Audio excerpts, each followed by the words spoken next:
for being here. And I look forward to hearing all about this link.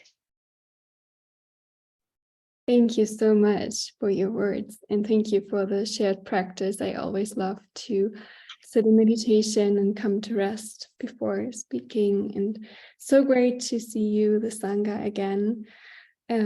Right, I'm sitting in Germany. It's quite late here, and I had the pleasure to do research on lucid dreaming, mindfulness, and meditation together with Dr. Benjamin Baird at the University of Texas in Austin. And this is what I would like to talk about today. Some of my experiences and what we found, what is the link, like exploring the links between lucid dreaming, mindfulness practices, like mindfulness meditation.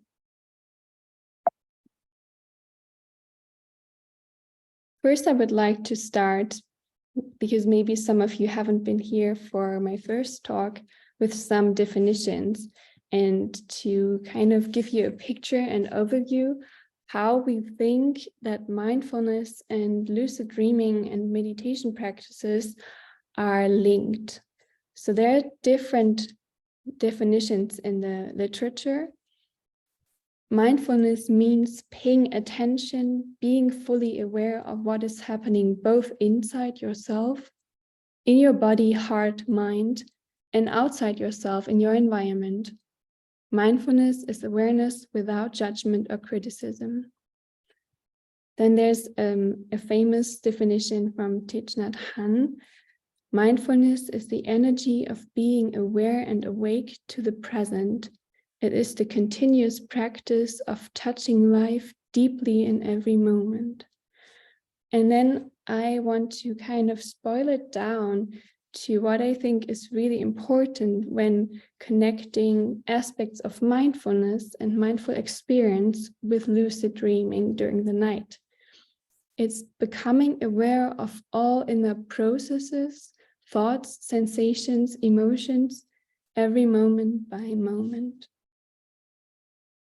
And then when we look at lucid dreaming, which is also similar in a way that it is about the state of dreaming while being conscious that one is dreaming.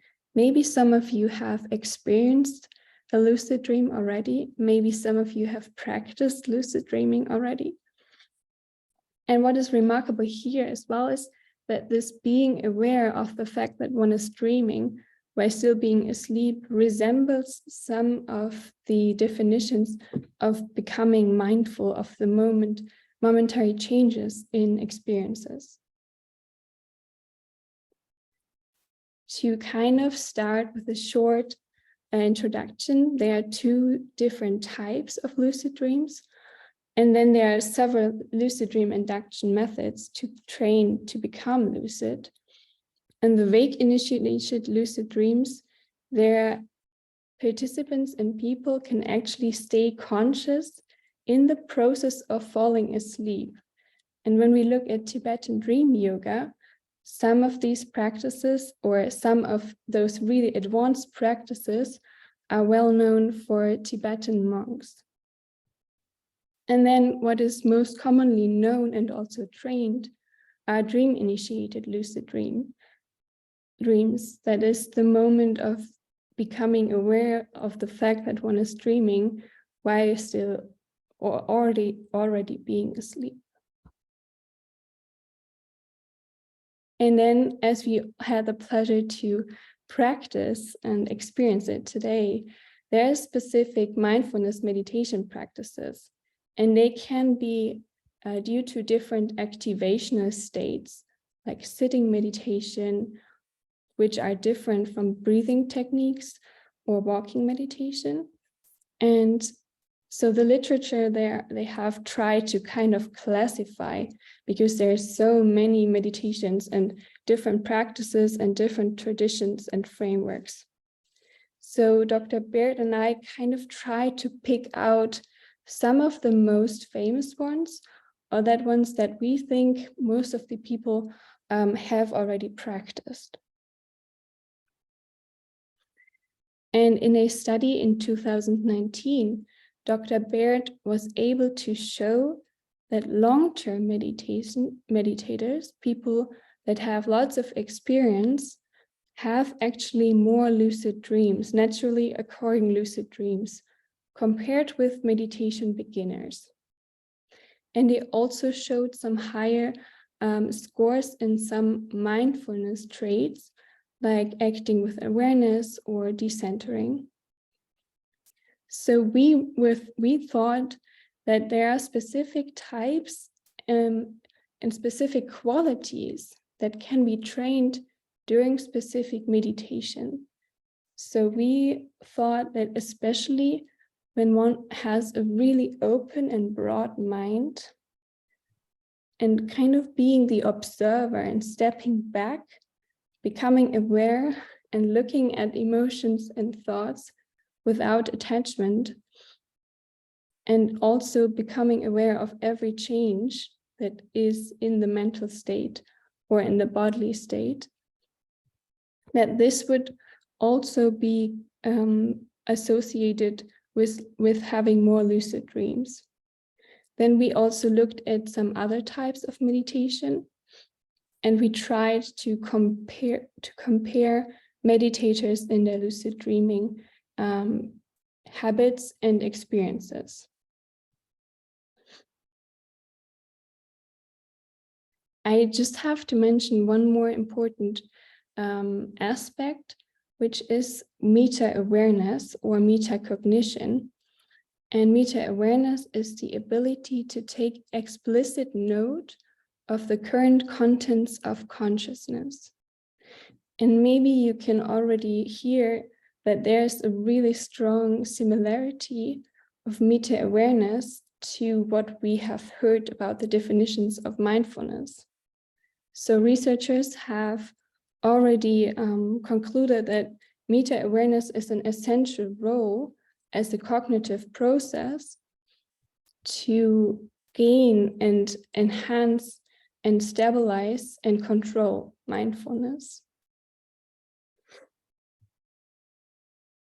So this is where we kind of started. We conducted an online survey, which some of you might have seen or been invited to, and it's called the Lucid Mind Study. And compared to other researchers that do some EEG studies where they can actually see the participants' eye movements, we had to come up with a specific idea how to verify that people actually had lucid dreams.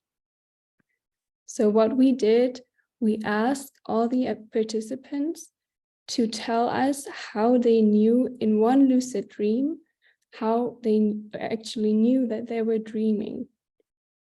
So we had a great sample of 291 people and participants, and I had to validate the lucid dreaming reports by hand. And in total, 270 participants have completed and had a valid lucid dream report. So we only looked at the data of these participants. And then we had some naturally occurring groups, and there are especially 4 main groups that I would like to talk about. So we have the non-frequent lucid dreamers, shortly abbreviated with NFLD, and we have the frequent lucid dreamers.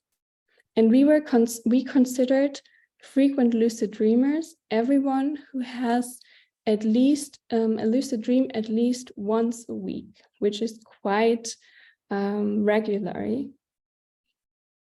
But we were also looking at meditators and how often people were meditating. And then we came up with the weekly frequent meditators, which, as the name already tells, have to at least meditate once a week. Then some participants never have meditated, but it's quite a small number compared to the other numbers in our groups.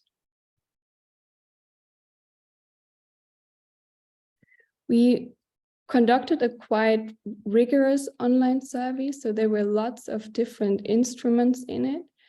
So there was the dream survey that asked participants about how often they recalled the dream, how often they had a lucid dream, some aspects about the lucid dream experience. But of course, the main aspect also was to ask about the participants' meditation experience, how often they meditate, and how often they meditate in a specific meditation practice. For example, the open monitoring approach, where you cultivate this open awareness, or maybe a more bodily approach, where you kind of have to focus on, or which is also entailed in yoga practices, for example. But we also ask participants to fill out surveys about the meta-awareness and mindfulness. And for figuring out how much people meditated per week on average, people had to really rigorously give us some numbers. So we asked them how many minutes they would meditate per session, and on how many days they would practice per week, and how often they meditate per day, and for how many years. And in the next step, we would ask to give a rough percentage of how much time they spend for those specific qualities, like loving kindness meditation or non-dual practices, where the primary intention is to rest in present awareness without attachment to thoughts, sensations, and feelings. And then we had some numbers which we could which we were using for our data analysis. But before I bore you with our numbers, I wanted to share a nice lucid dream report, because this is a nice example of a dream-initiated lucid dream and the great opportunity for persons that they have or sometimes can have in lucid dreams. I dreamed of my sister who had already passed as if she were still alive. Oh, sorry. I dreamt of my sister who had already passed, but she was there as if she were still alive. I would realize that I was only dreaming since I knew that she was already gone. This happened multiple times already. Then I would tell her that I knew that I was only dreaming because in reality, she was already not with us. And I would tell her, no worries. I will always visit you here so that we can bond from time to time anyway. It really touches my heart how the participants kind of tapped into the space to really flourish this connection with a person that she belonged to her. And now I would like to look from the other side, because we as researchers often look more, or there is the approach to look at the numbers, to then say we think that for most of the people there is a relation or a connection with specific aspects of their experience.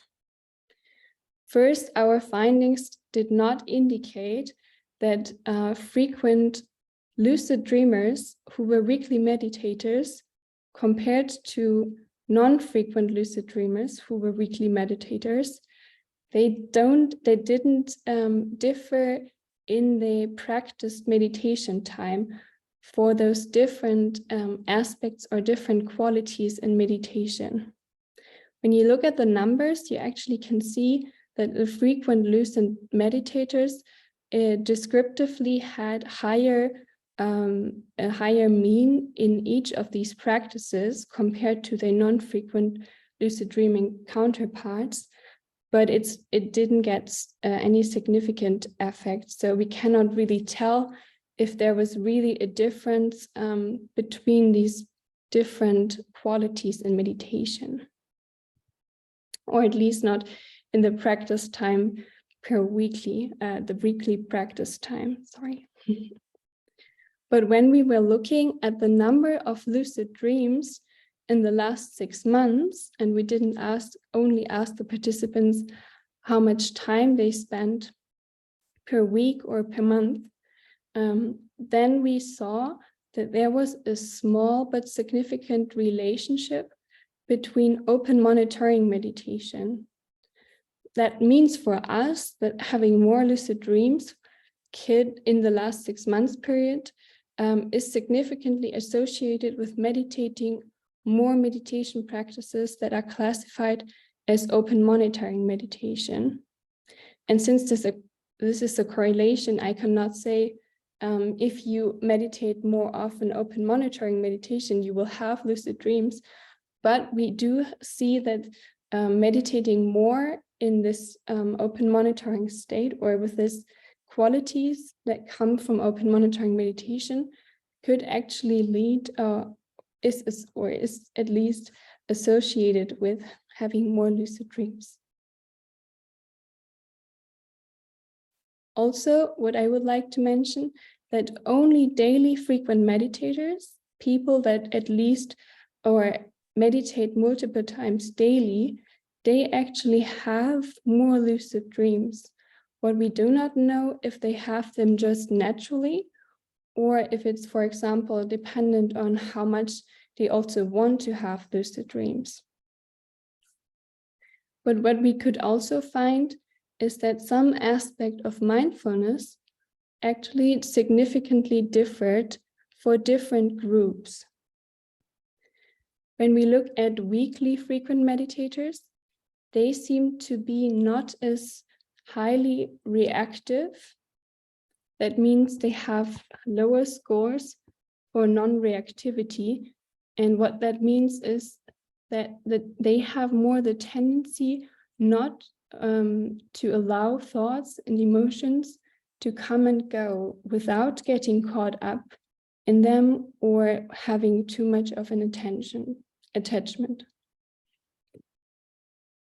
Where we didn't find any differences was for non-meditators, which also was due to the fact that we had to statistically control for some of the effects we found.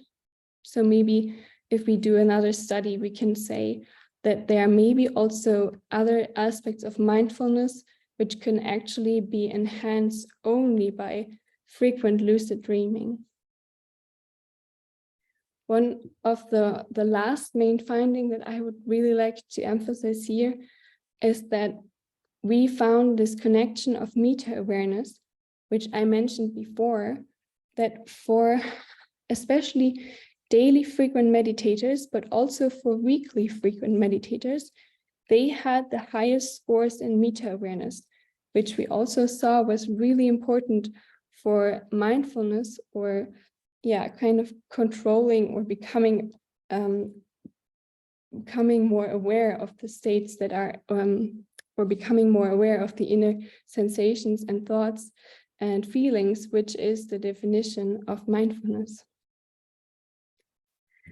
And we could also see, which I think is quite interesting, that frequent lucid dreamers compared to non-frequent lucid dreamers did also have a higher meta-awareness, did also have higher meta-awareness scores, also if they didn't really meditate.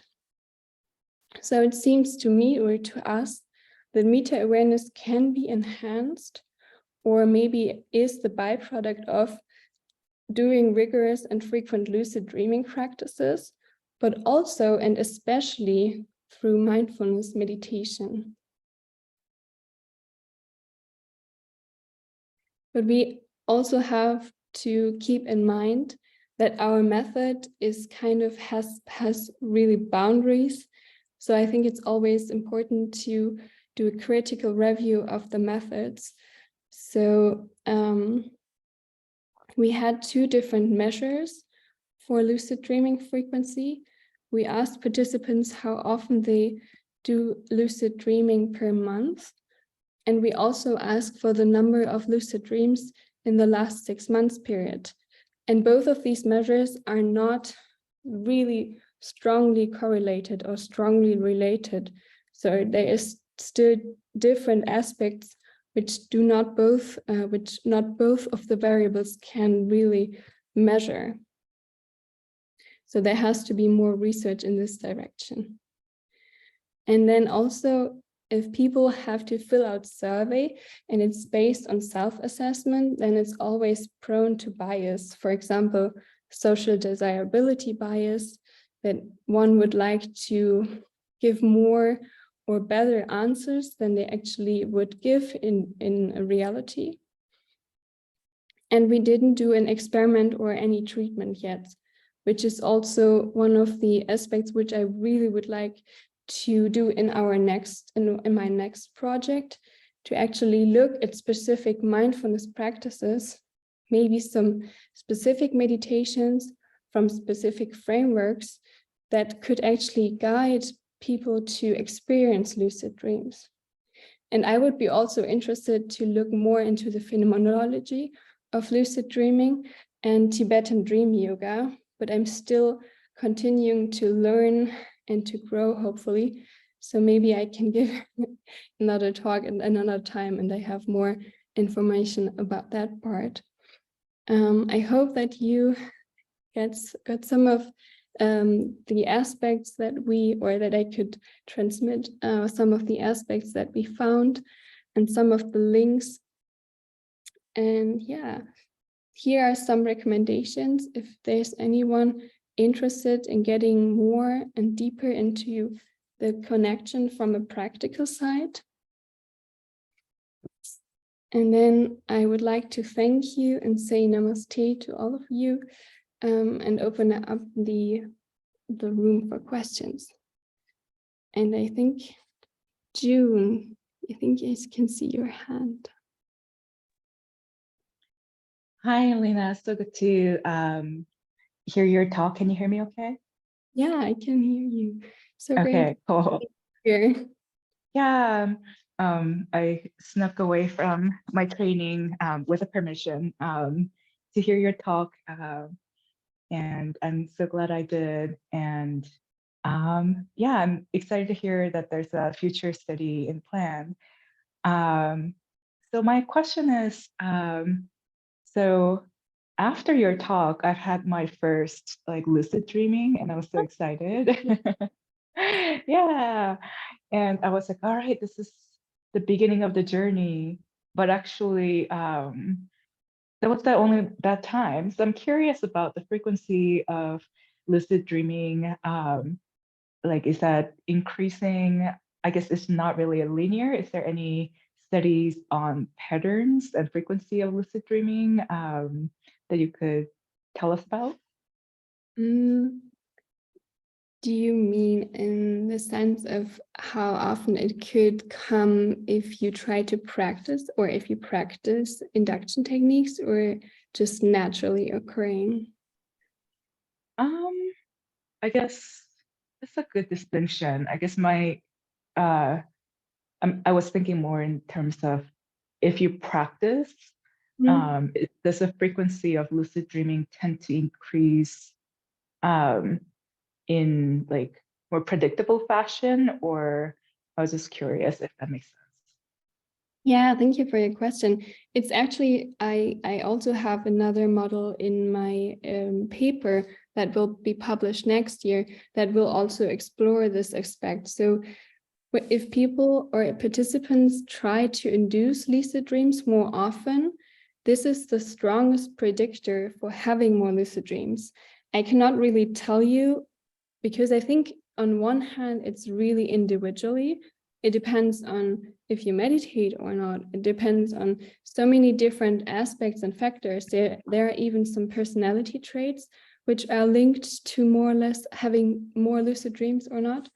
But in fact, the research shows that lucid dreaming can be trained, much like meditation can be trained. So I would encourage you to continue working on it. And what we don't have yet is a really reliable lucid dream induction technique that works for everyone.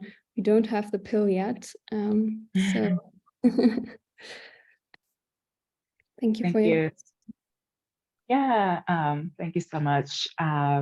Before I bow out, I just wanted to say I really appreciate this connection of science and mindfulness. I'm reading this book on trauma-sensitive mindfulness, and it's good to hear that it's not panacea, it's not more the better. So I think your study is also contributing to this like larger trend of like connecting science and mindfulness in a way that benefits everyone. So thank you. I appreciate your words. Thank you so much for taking the time to joining us. Of course. June bowing out. Good to see you, everyone. I've got a question for you. I've had a little bit of experience with lucid dreaming in my life. I did it probably, I got really into it about 13 years ago. I never made the connection between mindfulness and lucid dreaming. This was when I was a lot younger and I didn't really know a whole lot about meditation at the time, but I had been told to take or create a dream journal, and that to write down all my dreams like as I woke up, so that way I'd become, I guess, more familiar with the times that I was dreaming. So I did that for a period of time, and I remember I had one, and this was many, many years ago, but like I just remember I was running away from something in my dream, and I became aware, and I turned around and suddenly I was strong and I wasn't afraid anymore, and I was able to kind of take control, and it was a very interesting experience. At the time I had been writing my dreams down. I haven't really done that in a while. But nowadays, it happens every once in a while where I become aware and then I immediately wake up. So I guess my question would be, well, first, like, what's your opinion on having a dream journal? Is that as important, or I get the impression it's not as important as just meditating more often? And I guess, yeah, what are some methods to maybe prevent yourself from waking up as soon as you become aware?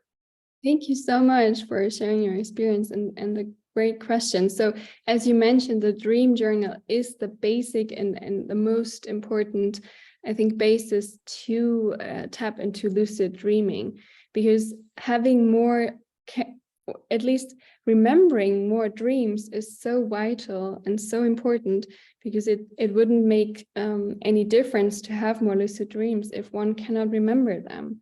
So actually, I think it is even more important, or at least as important as meditating regularly. And yeah, so this is, I think, really important. Thank you for mentioning your experience. And then the other question was, what could you do to try to stabilize or control the lucid dream and not waking up so easily? So I don't have any study in mind, but there is some research and there are some practical techniques, but I'm not the expert on this in this field. But what I heard, what kind of works is, again, to have a more mindful stance. So many people are so excited if they have a lucid dream that this excitement and this arousal and emotion even can make you or someone wake up. So also, like, maybe inhale and exhale and kind of breathe deeply to maybe not rush into the emotion, but at the same time, of course, you can and should feel happy in this moment. And then the other aspect is that you could try to spin as soon as you are lucid in the dream. And the spinning or looking at the hands kind of engages your mind with what is going on. And yeah, maybe also taking out of those emotional stands. I think this has helped you. That's really good. I think I get excited because as soon as I become aware, I want to control what's happening, and that need to control what's happening, I think, is what usually knocks me out or wakes me back up. And yeah, this is definitely something I want to start doing again because it's been a long time since I've thought about it. Thank you so much for your question. Jan buying in. Thank you for this interesting topic. I have some questions. First question, I'm not sure about the hypothesis that you might have in the beginning of the research, and if you do, what are the hypotheses, and to what extent your hypotheses have been confirmed or have been falsified? That's first question. And second question, do you separate categories of dreams? Pleasant dreams, scary dreams, problem-solving dreams? And the third question is, what are the benefits of having lucid dreams? Benefits or harm? I would think probably more benefits, but do you have any analysis of benefits and harm of lucid dreams? Because I think it's important. If there are benefits, then people might have more incentive to pay attention and develop that kind of dreams. Yeah, thank you so much for these 3 questions. Please help me if I get lost. So the first question I think was about the hypothesis. So I tried to kind of condense this whole research topic and paper into a really smart and hopefully not too long presentation, but you asked for the hypothesis, and in the beginning I was mentioning those different meditation styles. So open monitoring or focused attention meditation.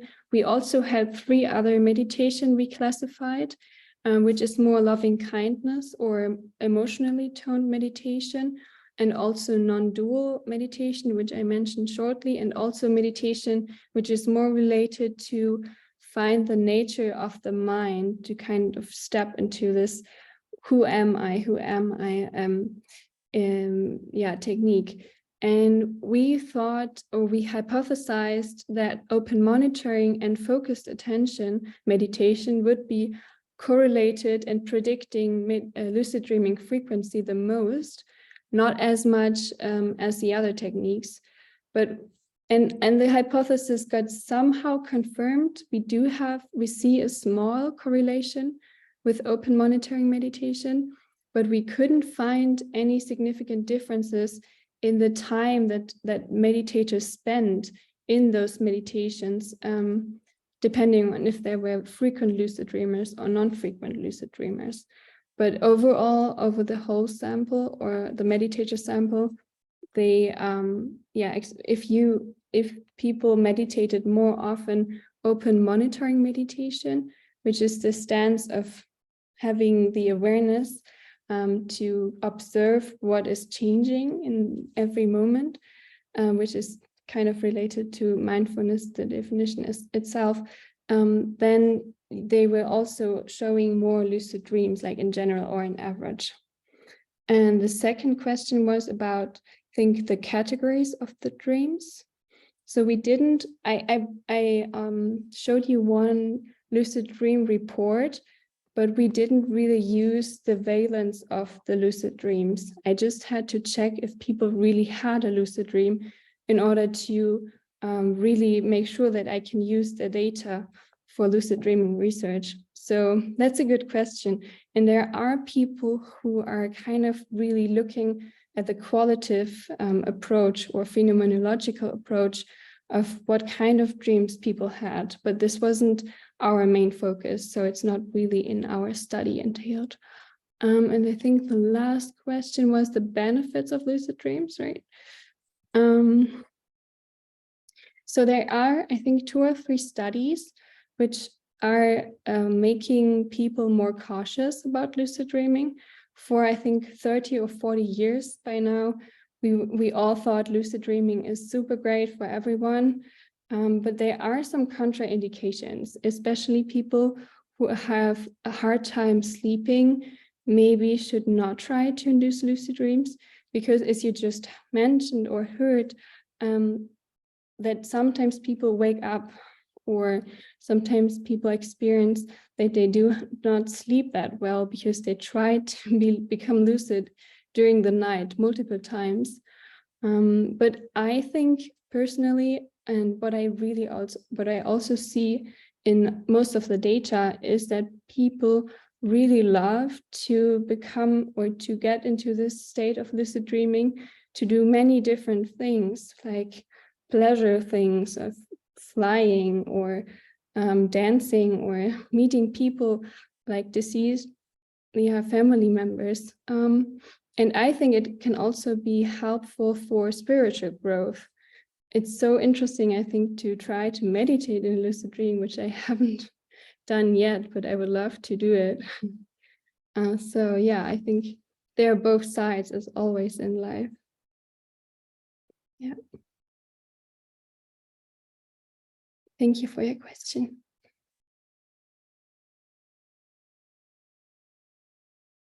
Quick question. Thank you for your presentation. In your study, did you find any correlation between the age of the participants and the frequency of their lucid dreaming? So age is, there is a small correlation between age. It's a negative one. So people, as they get older, usually do not remember their dreams that often, and also tend to have less lucid dreams. And in some more advanced statistics that I didn't show in this presentation, I controlled for age. So I put different variables in my model, and I also put age in it. And I saw some significant effects of, for example, meta-awareness or having more wild lucid dreams, and age didn't get significant, which means it plays some role, but it's not super important, I would say. Thank you. I'd like to clarify a question about lucid dreams. Does lucid dream mean you can remember the dream? It's considered lucid dream, or you can induce and control the direction of the dream. It's considered as lucid dream. Exactly. So having more or remembering more dreams is really a necessity to have lucid dreams.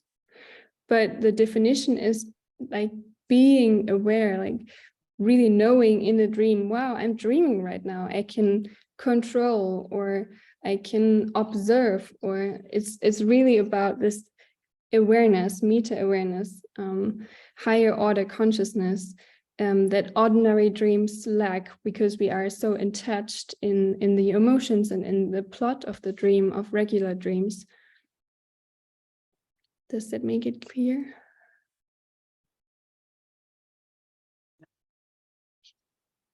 Thank you.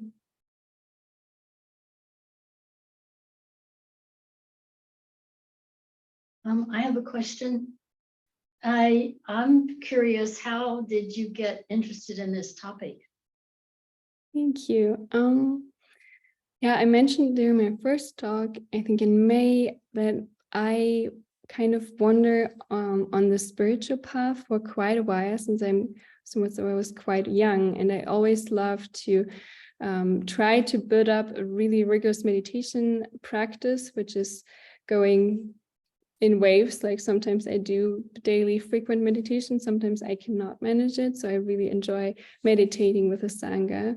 And at the same time, I'm really fascinated about Tibetan Buddhism. So I love meditation, like not detached from a tradition, but independent of the tradition. But I really am fascinated about Tibetan Buddhism. And there is a specific school in Tantra Buddhism, and they practice dream yoga, and they use the lucid dream to experience and to explore consciousness, and also to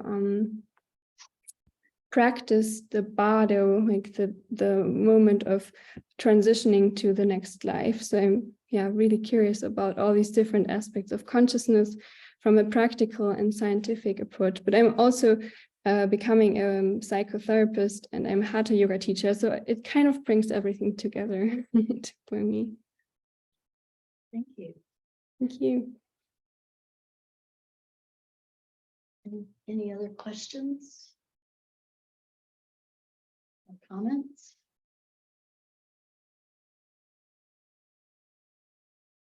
Well, thank you so much for being here. I hope you can go to sleep now and have a lucid dream. I really enjoy connecting with all of you. Thank you so much for your time, and I wish you a lovely, lightful time up until the holidays. Thank you. Thank you. So let's close with our closing chant.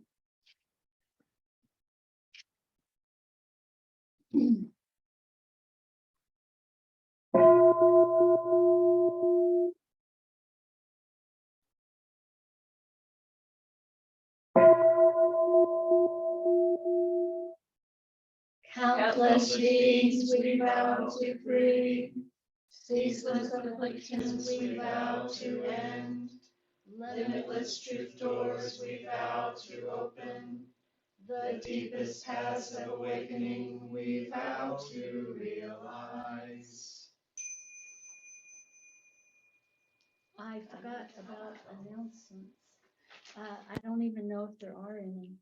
I do know that we are not going to have a meeting on Christmas Eve. But Paula, you're gonna speak next Sunday, right? On New Year's Eve, Oh, on New Year's if Eve. that still happens, I think is what Paul said. Okay. That's what he told me.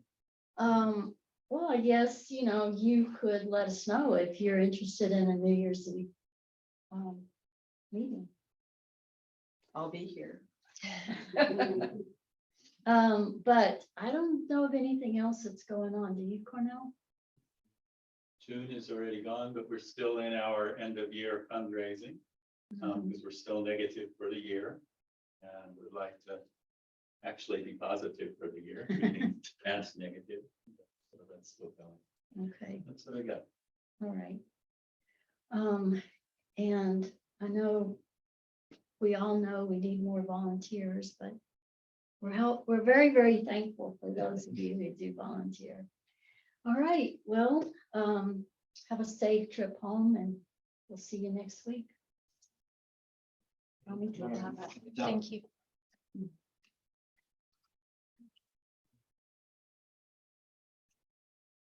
Thank you so much. Bye-bye. Bye, Elena.